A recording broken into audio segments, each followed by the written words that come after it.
The millionaire's daughter was mute until she drank a mysterious liquid, and the impossible happened. For 7 years, Roberto Gouveia spent everything money could buy, and then some, just to hear a single word from his daughter. It wasn't just a rich father's whim, it was desperation. It started with tests, CT scans, MRIs, European specialists. Nothing. Her brain was perfect, her body healthy, but not a sound came from her. Then came the alternative methods. Holistic therapists, Colombian shamans, charismatic priests. A Tibetan monk even arrived by helicopter. None of them managed to pull a syllable out of Isabella. At first, Roberto thought it was only a matter of time, that one day she would speak. But when 3 years went by without a single sound, fear began to seep through the cracks of his certainty. By then, the family's name was already circulating in newspapers and magazines. Millionaire businessman tries to cure mute daughter. Social media speculated. Some said it was psychological. Others spoke of divine punishment. He didn't care. He only wanted his daughter to say, "Daddy," but she never did.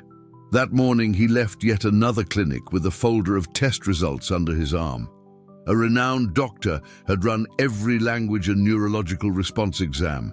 Everything was normal, except for the complete absence of speech. Again. In the back seat, Isabella gazed at the sky with wide, distant eyes. 7 years, and not a word, but also not a tear. She never cried, never screamed, never asked for anything.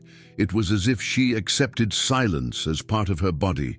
Roberto looked at her through the rearview mirror, searching for some sign of frustration, but she only breathed deeply, calm, like someone seeing the world from inside an aquarium. Back at the mansion, Isabella got out of the car, unhurried. The garden was beautiful, well kept, but sterile. Everything there seemed too clean, too quiet, as if the whole world was trying to adjust itself to the absence of the girl's voice. He went upstairs to his office and locked the door. A video call with investors was scheduled. But deep down, he no longer knew if he was running companies or just postponing failures. Outside, life went on. Isabella sat on the garden swing. The nanny was on the phone with someone at the gate. A delivery man had arrived. The gate was ajar, Isabella noticed, and for the first time in weeks, she did something without permission. She slipped through the gate and walked away. Nobody noticed. She walked down the sidewalks without fear. Cars honked. The asphalt trembled beneath her feet. The smell of the living city was almost aggressive.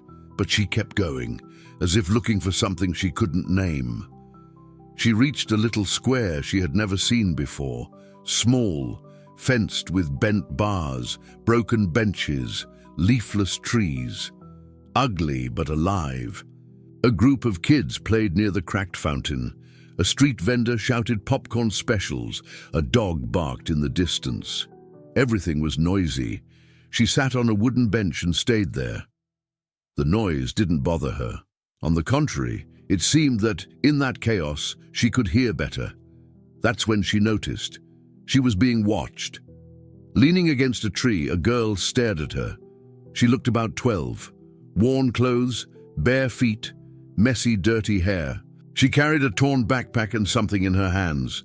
The girl approached slowly, like someone approaching a bird. Isabella didn't move. She just watched. There was a pause. An exchange of glances that lasted longer than any word could hold. The girl pulled out a little bottle from her pocket. Faded blue, with red tape wrapped around the cap. Inside, a dark liquid. Thick. Strange. She held out the bottle. Isabella looked at it, then at the girl, then back at the object. The world around them seemed suspended, but the moment was shattered by the sound that hurt the most, an adult scream. "Isabella!" Her father came running, desperate. Behind him, 2 bodyguards, one of them on the phone. The crowd began to notice. The rich child, the beggar girl, the mysterious bottle. Roberto grabbed his daughter in his arms, pulled her back. The bottle fell. The liquid spread across the ground like thick paint. "What did you give her?" he shouted. The poor girl tried to explain, but no one listened. A vendor said it was poison. A woman called the police. Someone accused the girl of trying to kidnap the rich kid. The guards surrounded her. Julia, that was her name, though no one there cared yet, was shoved, cornered, mocked. They called her a witch, filthy, crazy. And Isabella, mute in the middle of the commotion, bent down. The bottle still had a little liquid left. She picked it up. She drank it. No one saw in time to stop her. For a few seconds, everyone thought she would faint. She staggered. Her face turned pale. Her body felt too light. Her father screamed for help. He thought she was dying. The crowd froze. Julia watched from a distance, wide-eyed, breathing fast. But then Isabella gasped as if being born again. And in the thickest silence the square had ever known, she said, "Dad." It wasn't a scream, nor a firm voice, almost a whisper, but clear, real, impossible to ignore. The word hit the ground like a bomb. Everyone went silent. A vendor dropped his popcorn. A child froze mid-play. The dog stopped barking. She spoke, for the first time. 7 years of silence, broken by a single syllable. Her father collapsed to his knees, holding her tight, unable to understand. His eyes filled with tears. The guards stepped back. No one could react. Isabella looked at Julia, still surrounded, still dirty, still invisible. But at that moment, she was the one carrying the impossible in her empty hands. And for a second, their eyes met. Everything was about to change. The word echoed like thunder through the square. Dad. Nothing more was said. Nothing more needed to be said. Roberto remained on his knees, arms wrapped around his daughter, as if he had just witnessed a miracle, and at the same time had no idea what to do with it. His face, always stern, always unshakable, was crumbling. The daughter who had never spoken had just uttered the word he had longed to hear. A crowd was forming. Some recorded on their phones. Others simply stared, stunned. No one knew how to react. The scene was too absurd to feel real. In the background, Julia watched, still, alone, dirty hands, messy hair, eyes alert. She didn't run. She didn't smile. She didn't celebrate. She just stared at the girl who, seconds earlier, had drunk the liquid nobody valued. The same liquid they had called filth, poison.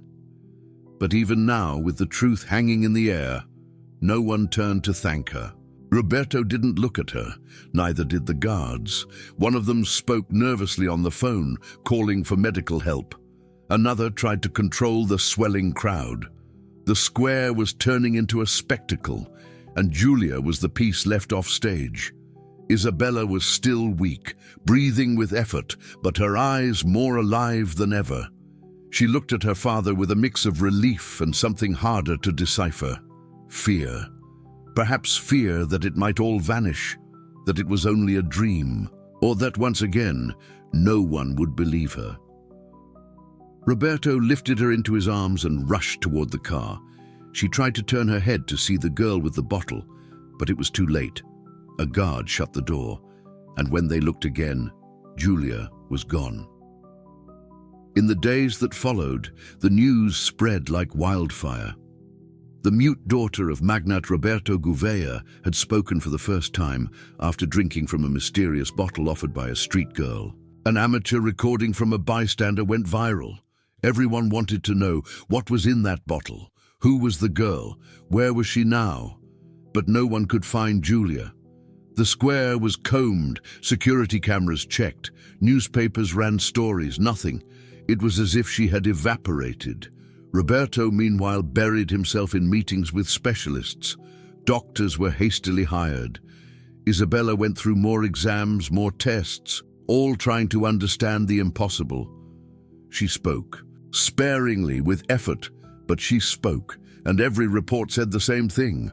No physiological alteration, no blockage, no clinical explanation. The father refused to accept that anything supernatural had occurred. He called it delayed neurological reactions, acute emotional effect. He searched for explanations in scientific papers, rejecting any theory involving faith, magic, or luck. But deep down, he knew. While Roberto tried to understand the miracle, Isabella wanted only one thing: to find the girl from the square. In the first days, she repeated the name she had heard in the chaos. Julia. Always in a low, broken voice, but insistent. Julia. Where's Julia? She didn't want new toys or parties or interviews. When doctors came, she fell silent. When her father tried to talk, she turned her face away. She only spoke when asked about Julia, but no one had answers. And then, as if something inside her was closing up again, Isabella began speaking less and less. The words that had barely been born started to disappear. Not from a physical condition, but from sadness. It began with nightmares. She woke in the night crying, something she had never done before. She mumbled unintelligible things. Sometimes she screamed the name of the girl with the bottle, as if she were falling, being lost, being erased from memory. Her father, lost between medical exams and journalists, didn't know how to cope. He tried to distract her, hired clowns, magicians, bought her a purebred dog, took her to empty malls so she could play alone. But nothing worked. The girl who had found her voice was now beginning to return it to silence. That was when Roberto did what he never thought he would. He went to the church. He spoke with an old priest, the same one he had sought years before, when they had still tried to expel the silence from his daughter. This time, the priest didn't pray. He only listened. And when Roberto finished, exhausted, the priest said, "What you couldn't buy finally happened, but it came from the hands of someone you learned to ignore." The words weighed heavy. Roberto left without replying. Meanwhile, Isabella spent hours at her bedroom window, watching the garden, the gate, the street, always silent, as if waiting for the girl with the bottle to appear out of nowhere. She knew Julia wasn't a mirage, not an invention. She had a body, a face, a smell, a voice. She had given her a gift no one else, with all the money in the world, had been able to give, her own voice. And now she was gone. By then, the news of the miracle in the square was already cooling. The media moved on to the next story. But Isabella didn't forget, and the longing grew heavy in her chest. She wrote the name Julia everywhere, in her notebooks, on the bathroom walls, on the fogged mirror, as if it were a mantra, as if by repeating it enough, she would return. But no one came. And one day, after dinner, she approached her father. She looked him straight in the eyes and spoke with a firm voice, stronger than ever before. "I'm going to find her." It was the first full sentence he had ever heard from his daughter, and also the most threatening. That same night, she tried to slip out through the back door. A guard stopped her. The next day, they tried to distract her with outings and toys, but she didn't smile, hardly spoke. She was fading again. Until one silent dawn, she put on a coat, took the necklace with her late mother's pendant, and hid inside a delivery truck that stopped there every morning. No one saw. The city was still asleep. But Isabella was awake, heading after the one who had given her back the sound of the world. The side gate of the mansion closed as it always did. But that dawn, someone had slipped through before it locked. Isabella. Wrapped in an oversized coat, her mother's necklace at her throat, she had crept into one of the delivery trucks. She hid among crates of vegetables covered by a plastic tarp. She waited in silence, as she always had, but this time with a purpose. Hours later, the truck stopped, inner gates opened, and she slipped away unnoticed. Outside, the city was slowly waking. The air was cold but dry. Buses began to appear, carrying workers with tired eyes. The rush of the sidewalks contrasted with the calm of the girl, walking alone toward the square. She didn't walk with fear.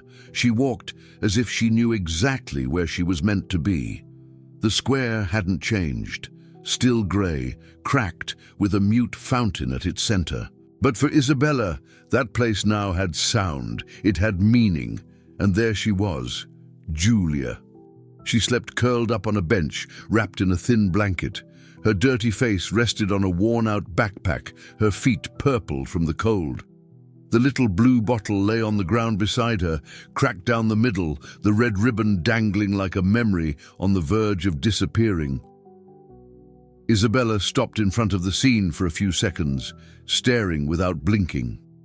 Then she sat on the bench next to her and waited. Julia woke with a start.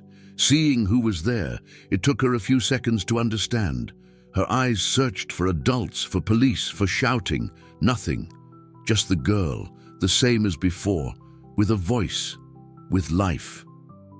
Julia stiffened, her body ready to run. But Isabella didn't judge, didn't point, she only looked. And that, more than any word, broke down her defenses. There was silence between the two, a silence different from before. Not the silence of absence, but of connection. A silence that said everything.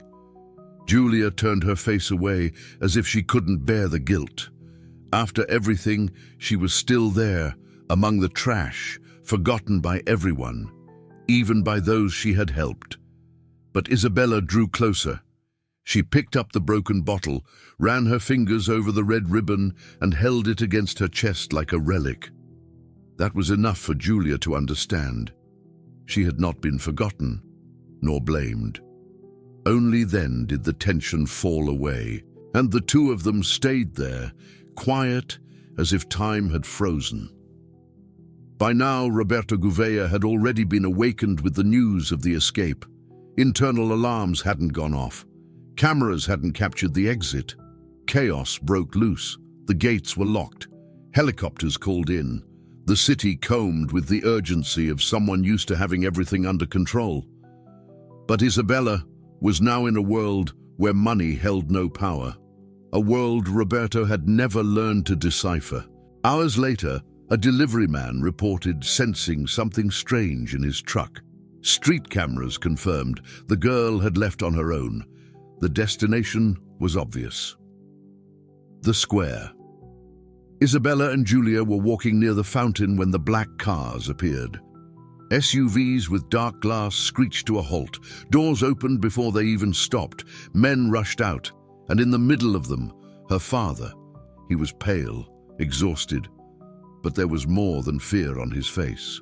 There was something not seen in a long time: guilt. Isabella stopped. Julia did too. Roberto walked toward them slowly, as if stepping on shards of glass. His eyes moved from his daughter to the thin, dirty girl beside her. The street girl didn't move, her body rigid, ready to be shoved like so many times before. But now, in front of her, was something she had never seen: hesitation. The father of the rich girl didn't shout, didn't accuse, didn't point his finger. He looked, and he saw. Not a threat, not a delinquent, but a child. He drew a deep breath, searching for the right words, but before any sound escaped, Isabella stepped forward. She didn't run into her father's arms. She stood between them, without raising her voice, without making a scene. She simply lifted her head and looked at him. And then she spoke. It wasn't a speech, nor an outburst of anger. It was simple, direct, the way she now knew how. He listened, with every part of his being. There were no more arguments, no more doubts. The girl who once said nothing was now speaking for someone who had no one to defend her, and that broke him inside. Minutes later, the crowd was already forming. People recognized the faces. Whispers spread. Phones were raised. But Roberto didn't let them come closer. He gestured, opened the car door. Isabella pulled Julia by the hand. They went in together. The ride back was silent, but a different silence. Not the same one that had dominated so many years of Isabella's life. It was a silence filled, one that said, now someone is listening. Julia was wary, scanning everything with suspicion. Each seat, each window, used to not belonging anywhere. But Isabella stayed beside her, holding her hand the whole time, and at the end of the trip, when the mansion gates opened, something happened. Julia didn't hesitate. She stepped inside.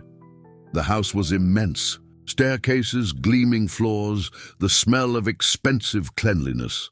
Julia walked as if crossing a glass hall. She felt that at any moment someone would order her out, but no one did.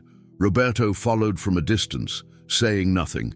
He didn't yet know what to do with this, but he knew he had to do something. As they went upstairs, Isabella looked back and told her, with her eyes, that she would stay.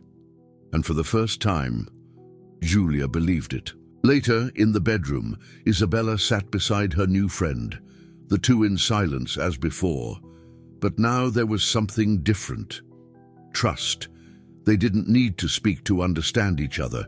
They had found one another where no one else had looked. And before the night ended, Isabella spoke a single word, one she had never said before. Simple, full, definitive. Friend. The room was far too big. Julia woke slowly, her eyes still adjusting to the soft light slipping through the white curtains. The high ceiling, the clean sheets, the scent of expensive soap, everything was new, strange.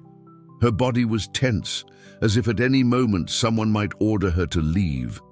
She felt she didn't belong in that space, and deep down, she doubted any of it was real. It took her a while to notice she was still holding something in her arms, the little blue bottle, now clean, the red ribbon tied back in place. It was there beside her, as if the house itself were saying, "You haven't been forgotten." Downstairs, the clink of dishes and silverware set the scene. The breakfast table, once used only on special occasions, was now carefully prepared. Roberto watched the staff set everything without hurry. Fruit, bread, hot chocolate. But it wasn't a feast meant to impress. It was an attempt at a fresh start. He hadn't slept well. He'd spent the night sifting through memories, words he had never had the courage to say, mistakes he had always believed he could pay for with money. But that girl, the one from the street, the invisible one, had torn down a wall he hadn't even known existed. Now, all he wanted was to do the least he could. Listen. Isabella came down the stairs with slow but steady steps. She was holding Julia's hand, who walked as if every marble step might collapse beneath her. But there was no tension between them. Their bond was already stronger than fear. When they entered the room, Roberto stood at once. He wanted to speak, but swallowed it. He let them sit first. The table was plentiful, but the mood was simple. No pampering, no servants hovering, just a man, two girls, and a moment suspended in time. Julia watched everything cautiously. The silverware gleamed too brightly. The napkins were too soft. Every detail seemed built for a world she had never had access to. And yet, there beside Isabella, she didn't feel small. The silence lasted just long enough. Then Roberto finally spoke. He didn't apologize. He didn't try to justify anything. He only acknowledged that he was wrong, that he had judged, that it had taken him too long to see. He didn't promise miracles. He promised respect. And then he said something she never expected to hear. "You saved what was most valuable to me, and that no one can buy." The words landed on the table like bare truth. Julia didn't cry, didn't smile. She only listened, with the maturity of someone who had lived more than she should have. He offered her everything, a home, school, clothes, food, care, said he wanted to adopt her if she wanted it, that he wanted her to have what she had always deserved. Julia stayed silent for a few moments. Then she answered firmly, without raising her voice, "I'll accept, but only if I can stay with her." Roberto looked at Isabella, and he understood.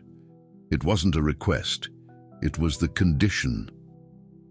Later that same day, the three returned to the square. This time not as fugitives, not on the run. They returned by choice. The place was cleaner. Someone had painted one of the benches. The fountain was still broken, but water trickled out as best it could. The same dog slept in the shade of a tree. The girls walked to the center and sat on the same bench where they had first met. Now, side by side, not as strangers, but as sisters. Julia wore the blue bottle around her neck, like a medallion. Isabella held her hand tightly. People around them watched, some with curiosity, others with respect. Many recognized their faces. They knew the story, but none dared to approach. Roberto stayed at a distance, sitting on another bench, watching. He didn't speak, but he smiled. For the first time in years, he truly smiled.